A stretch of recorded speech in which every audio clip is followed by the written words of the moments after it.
The question was, what kind of leader do I consider myself to be? And I don't think there's any other kind of leader than a servant leader. There's an old saying that if service is beneath you, then leadership is beyond you. And I believe that to be true. Um, I began as a Cub Scout in Wolf Cub, like first grade, and I worked my way all the way up through Boy Scouts. And every time you made it to another level, it was always to talk about how important it was to serve the people around you, your community, to be a person who was a cheerful giver. And I consider that to be a part of what we're doing when we are leading in schools. I taught at Charlotte Latin School in Charlotte, North Carolina. It's a private school that starts at kindergarten, actually K4, and works all the way up to senior level. And for the middle school, the lower school, and the upper school, we were a national blue ribbon school. So when Mr. Templeton hired me, he said that my job is to hire good people, to make sure that I give them the resources and the support that they need, and then get out of the way and let them do their jobs. And I think that's what leadership is. You give people the resources that they need, the support that they need to go to a higher level, and that's about service. I don't think there's any other way to say it. Leadership is service.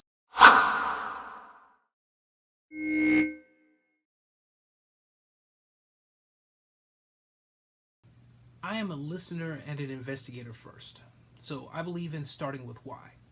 I assume positive intent, but what I really do when I approach a problem is I approach all problems with an attitude of curiosity.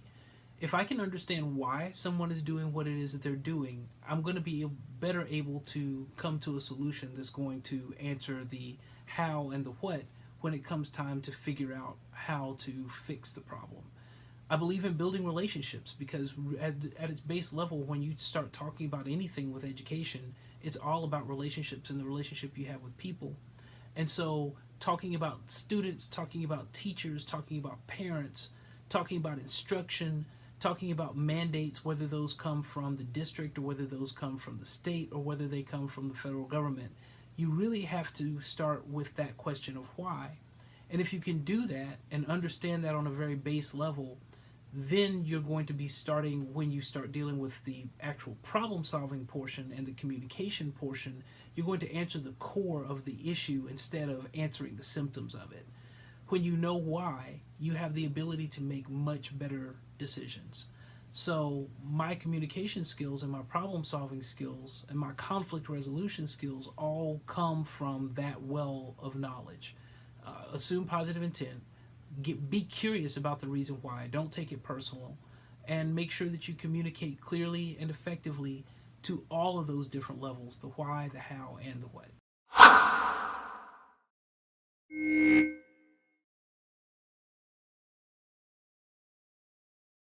A school is a learning organization. And so, whenever you start looking at anything that goes on with a school, with its culture, with what you want it to be, where the environment happens, the thing that you have to consider first is learning, and then you have to consider the teaching. So, my perfect school environment is going to be a collection of lifelong learners, people who understand that curiosity is important, that being intentional is important, that people who are willing to leave the comfortable average in pursuit of an unknown better. That's what really should happen whenever you start talking about any kind of a school environment that's successful.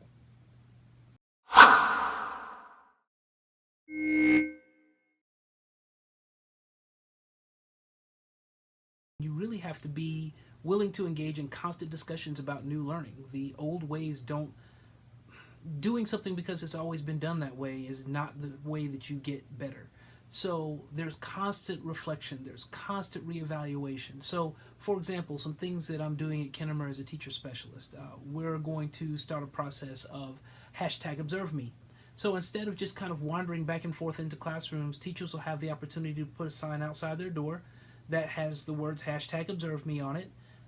They can also say, these are the things that I'm looking for. I want you to look for student engagement. I want you to look for on-task behavior. I want you to look for any whatever it is that they want to improve on in their learning. And then anybody, whether it's an administrator, whether it's another teacher who happens to be coming by the classroom, has a few minutes, can come in, go in, give that teacher some feedback on what it is that they're looking for, so that we're always looking to move and grow and be better.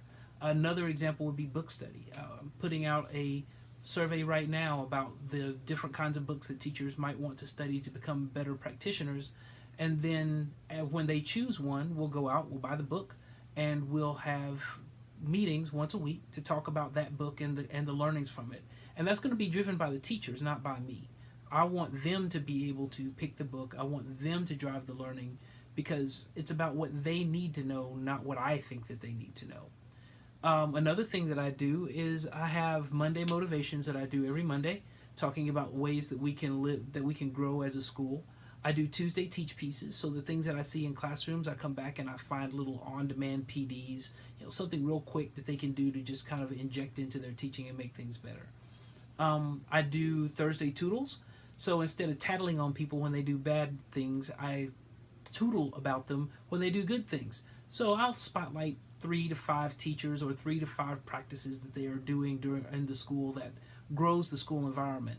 And then I also do Friday reflections, and sometimes those reflections are ways that I've grown or something that I've seen with the teacher's growth or something that I've seen in society that we need to talk about.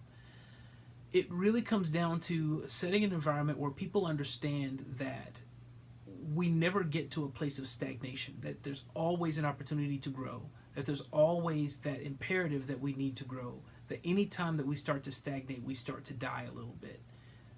If I can get my people, my students, my teachers to understand that as a way of moving forward in their daily activities, then the school environment is going to be set up to be this vibrant, involved place where people with curiosity about the world can engage and learn and grow.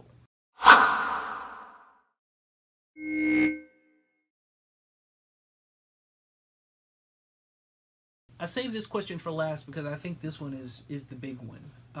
Because that's really what we're talking about. Like, how do we establish a culture of growing and learning and better student achievement?